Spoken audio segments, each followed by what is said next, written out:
miwili au mitatu, hivyo si rafiki kwa watu kuingia. Tungependa sisi kama TFF kuona kuna ongezeko kubwa la watazamaji wa mpira kwenye viwanja vyetu, lakini hilo linawezekana endapo viwanja vyetu tutavijenga katika namna ya kuvifanya rafiki, kwamba mpira sasa uwe ni mtoko, mtu anatoka na familia yake anakwenda anaingia mpirani bila bugdha. Akiamua kuingia asubuhi, basi ndani apate kila kitu. Kwa hiyo tutafanya kazi kwa karibu sana. Tumeunda hivi karibuni kurugenzi ya club licensing ambayo ndani ina maendeleo ya miundombinu. Rais wa Yanga Engineer Hersi, yeye ni mwenyekiti wa vilabu barani Afrika, anajua kila siku kuna matakwa mengi yanatokea. Tunao wenzetu wa usalama na nyinyi ni mashuhuda. Nimekwenda kwenye mkoa mmoja, kiwanja cha kuingia watu 20,000 kuna mlango mmoja wa kuingilia. Ikianza heka pale, huwezi kutamani siku nyingine kuja na mtoto wako. Kwa hiyo huu ni mjadala kwetu, lakini tungependa uwanja huu uwe mfano katika Tanzania, kwamba uwanja ambao unakuja kujibu changamoto zinazojitokeza katika kufanya watu wapungue kuingia katika viwanja vyetu vya mpira. Vinginevyo, ndugu zangu, na mimi nimefurahi tulipopata mwaliko jana. Rais Wallace Karia aliniambia usikose kwenda, maana wewe ulikuwa unamsema sana engineer kwamba anajenga viwanja kwenye laptop. Sasa nenda, inawezekana amekuita ili akusudi. Nikasema nitakwenda. Kwa engineer, nashukuru jambo hili kubwa, tulipiga kelele kwa vilabu vyote. Najua kuna klabu nyingine pale Tanga, Coastal Union, na wana mpango wao. Sina hakika na mipango ya vilabu vingine, lakini mmeanza mwe mfano wa kuigwa. Na kupongeza sana GSM kwa uwekezaji huu. Ni uwekezaji ambao wawazi, ambao una maslahi kwa pande zote mbili. Naipongeza pia kamati ya utendaji ya Yanga ambao wamelishikilia jambo hili kwa umakini, taratibu, na wakati mwingine sisi kazi yetu ilikuwa kuwasukuma ili kasi iongezeke. Tutaendelea kuwasukuma ili miezi hiyo 18 mpaka 24 ambayo wanasema watamaliza, uwanja huu huo umekamilika. Na sisi wenzangu, tuombe Mwenyezi Mungu atuweke salama, tuseme amina, ili ukishafunguliwa na sisi tuwe sehemu ya historia hii kubwa. Kwa maneno hayo machache, nimepewa pia kazi ya kumkaribisha mgeni rasmi, Mheshimiwa Mkuu wa Mkoa wa Dar es Salaam, kaka yetu kipenzi.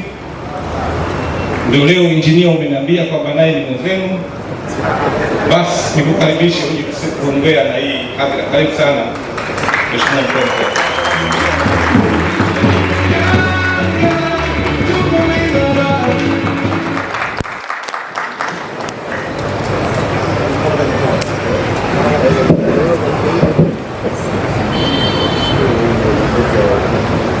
Asante sana.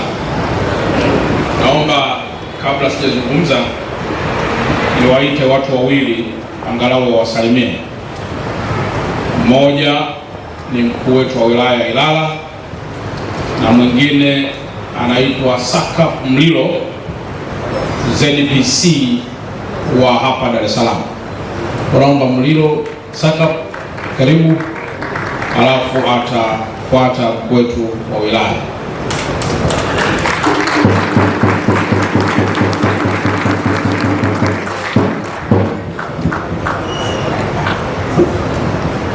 Jamhuri ya Muungano wa Tanzania. Hamtaki kuitikia? Narudia. Jamhuri ya Muungano wa Tanzania. Mheshimiwa Mkuu wa Mkoa wa Dar es Salaam, Mheshimiwa Chalamila ambaye ni mkuu wetu wa kamati ya usalama, protokolo yote ya viongozi wa Yanga naomba nitambue. Nimeambiwa nisalimie. Nimeambiwa nisalimie, na mimi ujumbe wenu kwenu klabu ya Yanga, kwanza ni kuwapongeza. Mimi napenda michezo, nimefurahishwa na mradi huu. Tunawaahidi tutashirikiana na ninyi. Mmetumia akili nyingi, mnawekeza, lakini kama kutatokea na vitendo vya wizi, tutakuwa tunazunguka maeneo ya mradi kuhakikisha kwamba hakuna vitu vinaibiwa pale.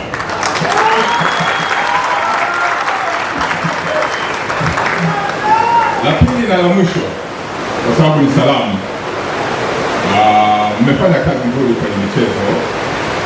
Sisi tunaenda mara kadhaa pale uwanjani kwenye vitendo vya matukio yale mabaya hatujashuhudia. Tunaomba management muendelee hivyo hivyo, mwe na nidhamu viwanjani, msiwe kama zile timu zingine.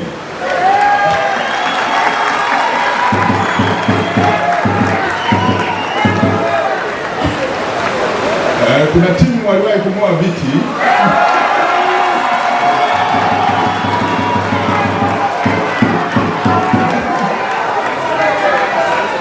kitendo kile sijasahau, na upelelezi unaendelea. Nawashukuru sana kwa kunisikiliza. Asanteni sana.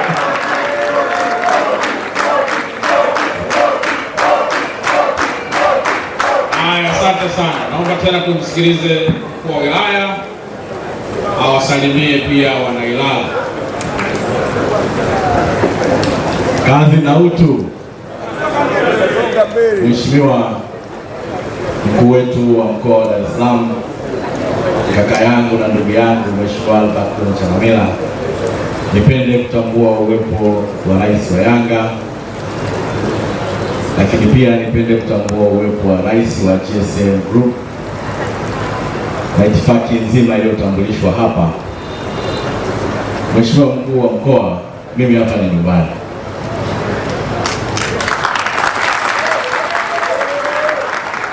Nitumie nafasi hii kwanza kukushukuru kwa kuja kwenye shughuli hii muhimu sana. Mheshimiwa mkuu wetu wa mkoa, naomba tumpigie makofi mengi sana. Leo ulikuwa na ratiba nyingi hapa Dar es Salaam, lakini umeziacha zote, umekuja heshima kubwa sana ambayo umewapa wana Yanga. Tumpigie makofi. Kwa kuwa hapa ni nyumbani, Mheshimiwa mkuu wetu wa mkoa, mimi la kwanza naomba tupelekee shukrani kwa rais wetu wa Jamhuri ya Muungano wa Tanzania kwa niaba ya Wanailala wote kwa mpango wake wa kuboresha eneo hili la Jangwani, na wewe utapata nafasi ya kueleza. Sisi Wanailala tunamshukuru sana rais wetu, na hiki kitendo ambapo viongozi wa Yanga na GSM wanakwenda kukifanya kuunga mkono jitihada za Mheshimiwa Rais katika eneo hili la Jangwani, tupelekee shukrani za dhati kwa rais wetu. La pili, wewe ndio bosi wangu, nikuhakikishie katika kipindi chote hiki cha ujenzi wa uwanja huu tutashirikiana sana na viongozi wetu kuhakikisha uwanja huu unajengwa, amesema Kamanda Murilo, na vitu vinalindwa, lakini pia kutoa msaada pale ambapo watahitaji kutoka kwenye taasisi nyingine za serikali. Nikiwa msaidizi wako Mheshimiwa mkuu wetu wa mkoa, na yale maelekezo utakayoyatoa leo kwenye hili tukio nitaenda kuyasimamia kuhakikisha yanakwenda kutekelezwa. La mwisho, Mheshimiwa mkuu wa mkoa, enzi mtoto wangu hapa nyumbani, lakini huko nilipokuwepo kwa eneo hili la nyumbani, kwa sababu mimi na watu wawili hapa, kutoka hapa mtaa unaitwa Wananchi, zamani ulikuwa unaitwa Jangwani, siku hizi unaitwa mtaa wa Wananchi. Halafu Hapo mbele kuna mtaa wa Watani. Sasa kutoka mtaa wa Wananchi unakutana na mtaa wa Watani, wote wako Ilala na mimi ndio mkuu wao wa wilaya. Zamani Mheshimiwa Mkuu wa Mkoa, enzi za utoto, kwenye hii klabu ilikuwa nawachukua wale wachezaji wale kwenye mipicha wale wa magazeti ya Mzalendo, sio Uhuru, unakata alafu unachukua na uji unabandika kwenye vile vitabu vya posta vile vyenye namba za simu. Lakini kwenye kile kitabu darasani, Mheshimiwa Mkuu wa Mkoa, wenzetu walikuwa wanakagua, wanaangalia picha za watu gani wengi umewaweka kwenye kitabu. Picha za wachezaji wengi za TikTok, mgoli na nini ulizoweka kwenye kitabu, darasani wenzio wanajua kumbe wewe mpenzi wa. Sasa na mimi nikajikuta nikawa na picha hizo nyingi za hapa nyumbani. Leo najisikia fahari nikiwa msaidizi wako kuungana na wewe kwenye hii historia ya ujenzi wa uwanja. Baada ya kusema hayo, nashukuru sana mkuu.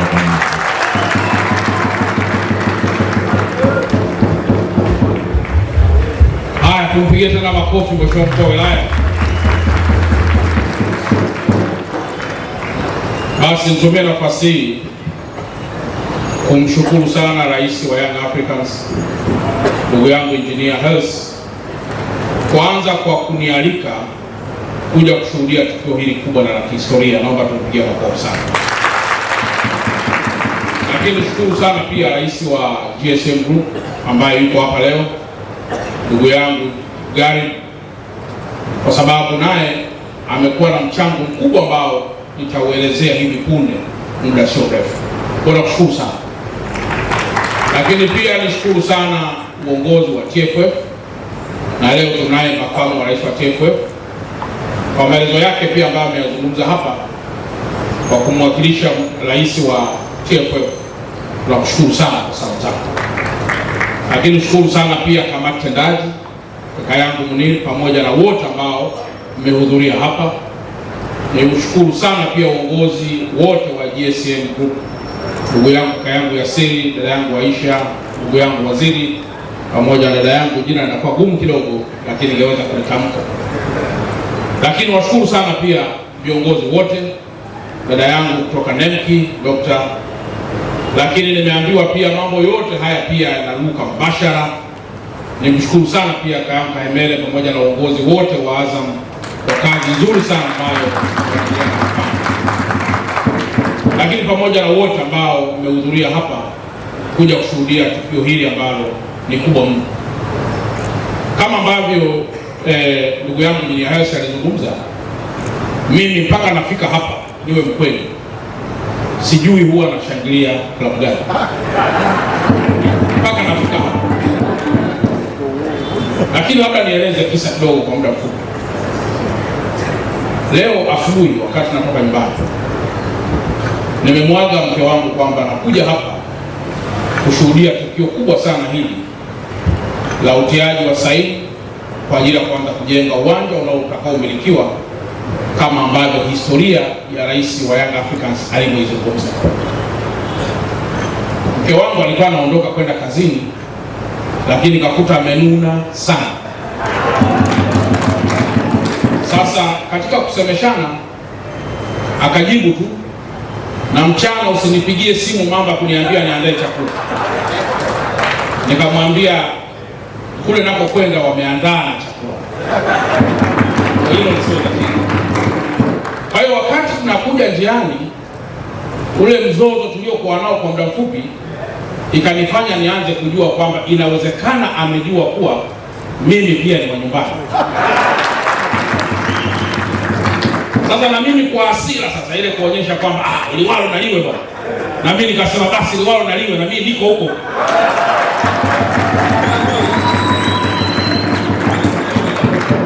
Kwa hiyo pamoja na hasira ambayo nimekuja nayo kama sehemu ya kumkomoa, lakini naona tena kama vile kuna faida, bora nisingetumia hasira, lakini kumbe ningefanya tu maamuzi ya bila hasira. Lakini kumbe wanasema hasira hasara, lakini katika lile niliona hasira imenifikisha mahali pazuri zaidi. Tupige tena makofi kwa Young Africans. Rais wa Young Africans, mimi zamani nilikuwa na marafiki zangu wanaishi mahali hapa karibu, lakini kila waliponielekeza, kwa sababu mimi natoka huko bara, nilikuwa sina uwezo mkubwa sana wa kutambua vichochoro vya Kariakoo na vichochoro vyote. Wakati ananiambia njoo moja kwa moja mpaka kwenye ofisi ya Yanga, alibaki kuwa rafiki yangu kwa namna ambavyo alitamka na kuipamba ofisi ya Yanga. Sasa juzi nilikuwa na Mheshimiwa Rais pale Ukonga. Kwenye speech yangu kidogo, wakati nazungumza, nikamwambia mimi nilishawafuta baadhi ya marafiki kwenye maisha yangu, kwa sababu ukikuta ule rafiki unamuuliza unaishi wapi, anasema naishi Ukonga. Unaishi wapi? Naishi Segerea. Unaishi wapi? Naishi Keko. Mimi niliogopa kuwa na rafiki wa namna hiyo, kwa sababu nikasema inakuwaje uende ukaishi karibu na gereza? Kwa sababu ukiishi karibu na shule na kuelewa, ukiishi karibu na hospitali naelewa kwamba inawezekana kwa ajili ya kupata huduma za afya, lakini kuishi karibu na gereza unatafuta nini? Kwa hiyo nikawa kwenye akili naamini kwamba kuishi karibu na mtu ambaye anaishi kwenye mazingira hayo, inawezekana akaja akakufanyia fujo yoyote na akawa na confidence, kwa sababu hayo mazingira anayafahamu, ni ya nyumbani. Lakini leo sijamfuta rafiki yangu ambaye alikuwa anaishi mitaa hii kwa sababu ya uzuri wa klabu yenyewe, na ndio maana leo amekuja kwa. Sasa baada ya kueleza kisa hiki, nieleze mambo machache kwa mtiririko mfupi. Kama ambavyo wenzangu wamesema, na mimi nichukue nafasi hii kumshukuru sana Rais wa Jamhuri ya Muungano wa Tanzania Dr. Samia Suluhu Hassan. Na napomshukuru yeye, nimshukuru sana kwa hekima yake ya kuendelea kuenzi muungano kati ya Tanzania na Zanzibar. Tumepata historia hapa ndefu kwamba hata ofisi hii hapo mwanzoni kabisa imejengwa miaka 1971, lakini mzee wetu Abeid Amani Karume ndiye aliyekuwa na mchango mkubwa katika kujenga ofisi. Maanake mzee wetu Abeid Amani Karume katika kutoa mchango wake, ndani yake kulikuwa na concept ya muungano na udugu uliokuwepo kati ya Tanzania na Zanzibar. Kwa ninapomshukuru Rais wa Jamhuri ya Muungano wa Tanzania, ninayo heshima pia kumshukuru sana Rais wa Zanzibar na mwenyekiti wa Baraza la Mapinduzi, ndugu yetu Mzee Mwinyi, kwa kazi nzuri ambayo anaendelea kuifanya Zanzibar na kuendelea kuunganisha falsafa ya muungano iliyopo kati ya Tanzania na Zanzibar. Lakini jambo la pili, nashukuru sana uongozi wa Young Africans kwa ujumla wake. Tumekuwa na viongozi wengi kwa miaka mingi, lakini uongozi ambao leo tunao ni uongozi unaoonyesha matokeo, ni uongozi unaotuondoa mahali pamoja kutupeleka mahali pengine. Tuwapigieni makofi mengi. Lakini jambo la tatu ni washukuru sana wadhamini. Leo hii hapa tumeambiwa kwamba 50% zitakuwa ni za klabu yenyewe, 50% itakuwa ni partner ambaye atashiriki kujenga uwanja huu, GSM. Na kwa mantiki hiyo, bila wao very likely pia mchakato huo ungefeli. Kwa hiyo tuwaongezee makofi mengi sana kwa utayari.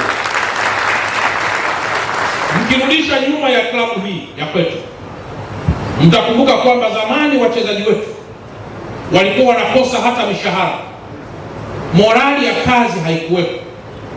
Lakini leo ukikuta klabu inahama kutoka, haizungumzii tena habari ya mishahara, haizungumzii tena maisha magumu kwa wachezaji wao, inahama kutoka kwenye masuala hayo inakwenda kuanza kujenga viwanja.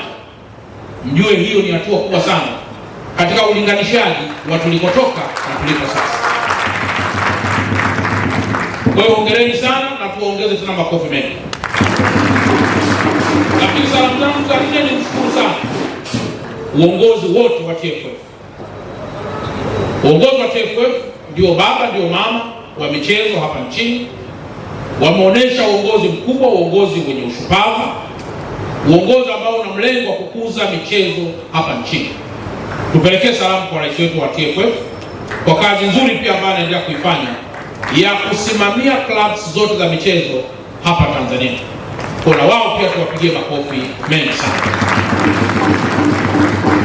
Lakini katika salamu hizi ambazo pia mkuu wangu wa wilaya alizungumza hapa, nitoe historia fupi ya hapa tulipo kama nchi. Sisi viongozi tunamshukuru sana Mheshimiwa Rais wa Jamhuri ya Muungano wa Tanzania kwa hoja gani? Kwa hoja zifuatazo. Ndugu zangu wana Jangwani, kwa miaka mingi sana mlikuwa mnaona hali iliyopo katika barabara yetu hii ya Morogoro Road, lakini hasa katika hili Jangwani. Kwa miaka mingi tumekuwa tukifunga barabara na kuzifungua barabara, na hasa katika nyakati za mafuriko. Kumekuwa kuna ujaji wa maji mengi, na ambayo nyakati za nyuma yalishawahi kujaa mpaka kafe mpaka ofisi zetu. Lakini leo ninapozungumza hapa, baada ya miaka mingi wananchi kulia, Mheshimiwa Rais wa Jamhuri ya Muungano wa Tanzania ameidhinisha zaidi ya bilioni 93 ambazo leo zinajenga daraja la Jangwani ambalo ndilo litashiriki kubeba taswira ya hiki ambacho leo tunakwenda kuweka saini. Maana yake ni kwamba kujaa kwa maji na mafuriko yaliyokuwa kutokea katika eneo la Jangwani inakwenda kuwa historia. Lakini baada ya kugundua kwamba daraja la Jangwani ni combination ya mito kadhaa, kuna mto Ng'ombe, kuna mto Msimbazi. Ukienda pale Kigogo ni daraja lililotufungua kwa muda mrefu ambalo linapita katika mto Msimbazi. Mheshimiwa Rais ameidhinisha fedha bilioni 17 ziweze kujenga daraja hilo ambalo leo liko zaidi ya 95% katika kukamilika kwake. Daraja la Jangwani ametoa bilioni 11 ili ziweze kujenga daraja hilo, na leo tuko zaidi ya 98% ya ujenzi wa barabara pamoja na daraja lenyewe, ambalo leo hii daraja hilo linakamilika kubeba taswira ya kuyafukuza kabisa kinachoitwa mafuriko katika hili eneo lote ambalo leo Young Africans tunaweka sahihi kwa ajili ya uwanja mkubwa utakaojengwa hapa. Kwa hiyo ninapomshukuru Mheshimiwa Rais wa Jamhuri ya Muungano wa Tanzania, ninamshukuru katika usimamizi huo ambao unaonekana na ambao unahama kutoka kwenye ujenzi wa madaraja kwenye kompyuta kwenye mdomo unakwenda kwenye ujenzi wa madaraja ambayo leo yanaonekana kama yanavyoonekana sasa. Wapo baadhi ya Watanzania ambao huwa wanasema, na mimi nawaunga mkono, kwamba ujenzi huo unafanywa na hela zetu wenyewe. Ni kweli kwamba ni hela zetu wenyewe, lakini nataka niwathibitishie kwamba taifa la Tanzania haliwezi kujiendesha kwa kodi tu. Linahitaji akili ya ziada ambayo Mheshimiwa Rais anakuwa nayo kuweza kutafuta funds huku na huko ili mambo yaweze kwenda vizuri. Na huo mfano ndio ambao Engineer Hersi anao. Angezubaa leo kwamba klabu ijiendeshe kwa ada za wana Young Africans, leo tungeshindwa kukodi hata tenti hili, kwa sababu wengi tunapenda kushangilia, lakini wengi si walipa ada na wengi si watoaji wa mchango. Wengi ni wapesi wa kulalamika unapofungwa, wengi ni wepesi wa kuibua minong'ono, lakini wengi si watu wenye michango sahihi katika klabu ya Yanga. Mtu yuko tayari anasema tumefungwa, ondoa kocha, ondoa huyu na huyu. Kabla hujasema vizuri, katafakari mwenyewe, wewe una mchango gani? Kwa sababu makelele peke yake kushangilia hayatoshi. Lazima pia uwe na mchango fedha kwa ajili ya kuimarisha klabu ya Young Africans.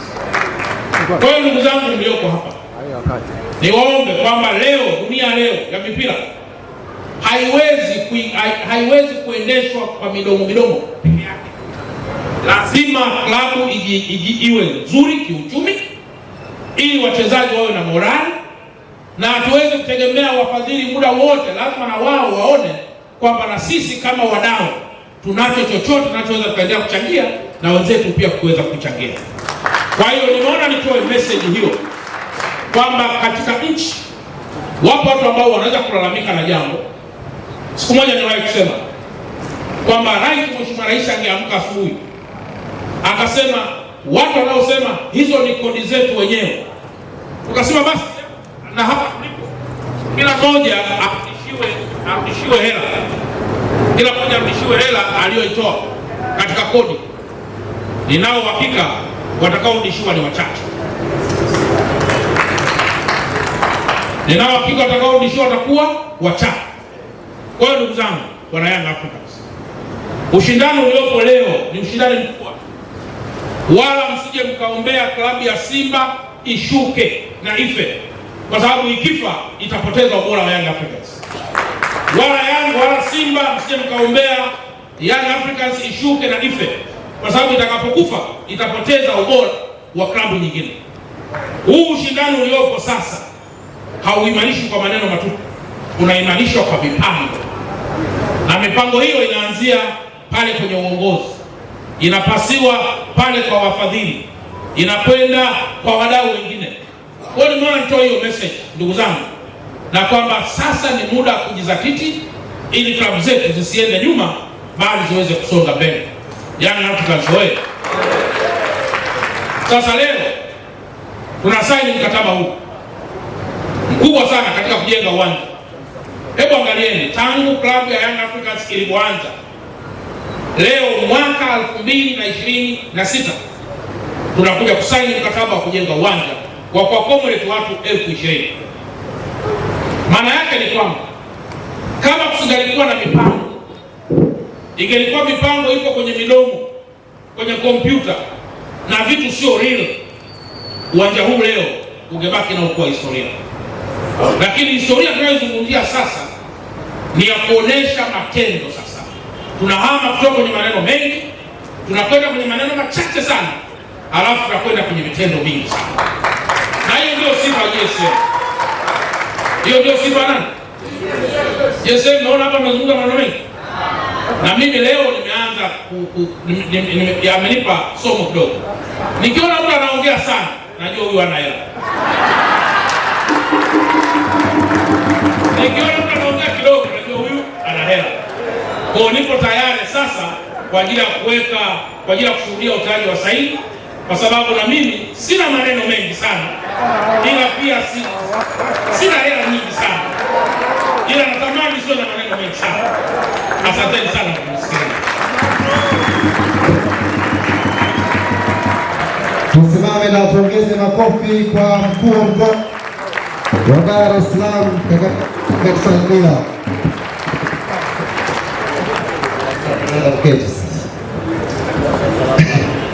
Wakati amesema ishu ya maneno mengi, nikasema ukijiona umepewa kazi ya UMC na wewe ndo kundi lile lile. Asante sana mkuu wa mkoa kwa speech nzuri, speech ambayo imegusa maeneo mbalimbali, speech ambayo kila mwana Yanga aliyekuwa hapa, anayetufuatilia mubashara kupitia Azam Media na vyombo mbalimbali vya habari atakuwa ameelewa vizuri kweli kweli.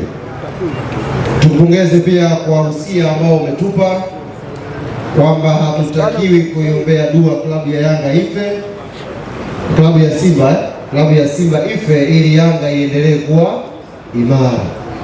Sisi mheshimiwa, tumelichukua hilo. Simba haitakufa, tutaendelea kuishughulikia milele daima. Tuseme amin. Asante. Siwezi kupatia sasa hivi mheshimiwa, tumeshazungumza sana kuhusu uwanja. Naamini sasa shauku, kiu cha wanayanga na Watanzania angalau kupata picha na kuona muonekano wa uwanja mpya wa klabu yetu ya Yanga utakavyofanania. Upande juu. Sasa ule wakati wa kuona uwanja wa klabu ya Yanga utakavyofanania ndio umefika. Tulivyowaambia hatujengi maeneo ya kuchezea ule uwanja wa taifa wa Moroko, uwanja wa pili kwa uzuri ni huu ambao mnakwenda kuushuhudia siku ya leo. Niwaombe ushers ambao mmeandaliwa kuja hapa meza kuu.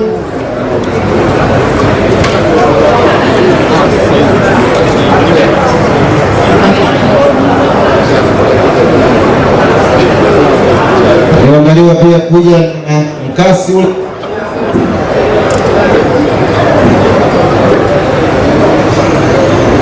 Wananchi mko tayari? Tuko tayari?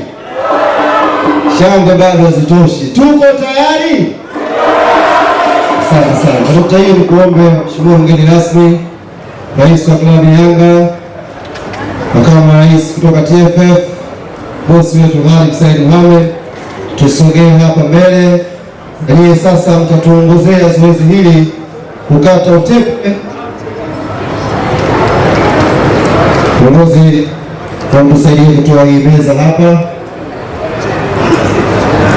Stari, naomba kidogo wachache mdi hapa haraka kutoa hii meza, sogeze pembeni ili kila kitu kionekane mubashara.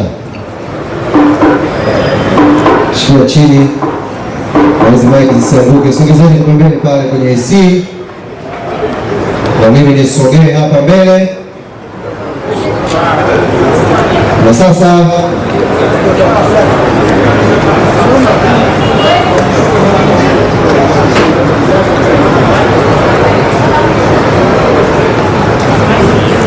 mdhamini wa klabu ya Young Africans Ghalib Said Mohamed anamkabidhi mkasi mkuu wa mkoa, na kitendo kinachofuata sasa ni kwenda kukata utepe na wanayanga waweze kuona muonekano wa njano. Naomba tumhesabie mgeni rasmi kutoka 1 mpaka 3, alafu atupe burudije. Subiri twende wananchi. 1, 2, 3.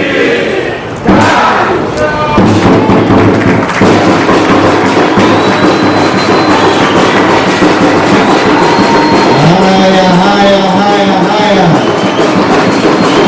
Huu ndio muonekano wa uwanja wa Yanga.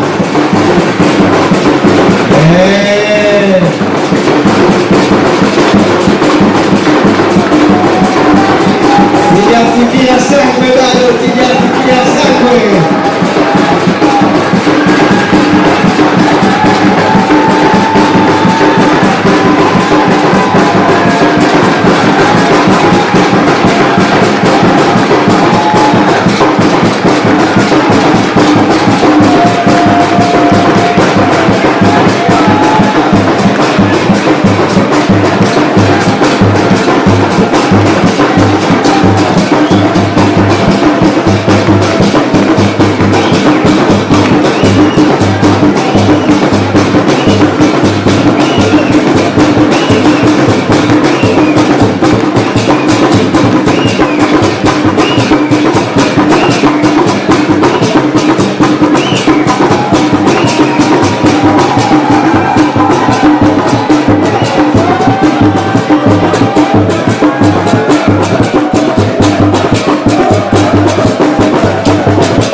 Kati ya GSM Tanzania Limited na klabu yetu Young Africans kuonyesha sasa ushirikiano ule ni rasmi na zoezi linakwenda kuanza kujenga uwanja huu. Naomba rais wa klabu Young Africans na rais wa GSM Ghalib Said Mohamed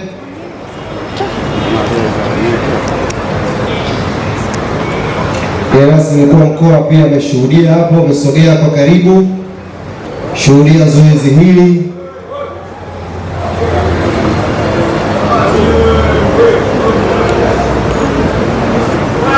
Kwa sababu kamanda Mlilo ametuahidi ujenzi ukiwa unaendelea, ulinzi utaimarishwa.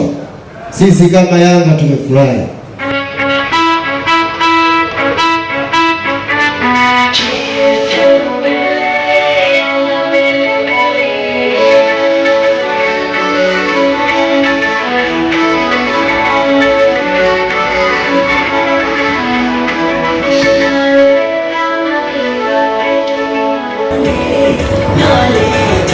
Rais Young Africans akiwakilisha kamati tendaji, wanachama na mashabiki wa klabu yetu, anasaini kwa ushirikiano ujenzi wa uwanja kati ya klabu yetu ya Yanga na GSM Tanzania Limited. Na sasa rais wa GSM Tanzania Limited Gharib Said Mohamed naye anasaini mkataba huo kuonyesha sasa zoezi ni rasmi na linakwenda kuanza na kila kitu kimekubaliwa. Tuwapigie makofi mengi sana viongozi wetu kwa tukio hili la kihistoria.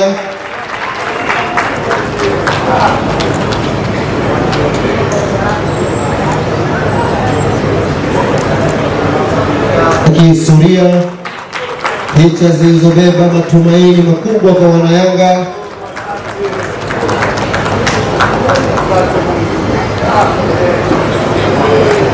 Nisogea kwa mbele. Uzuri mkuu wa mkoa ni jambo la familia, analisimamia kifamilia, hakuna kinachoharibika.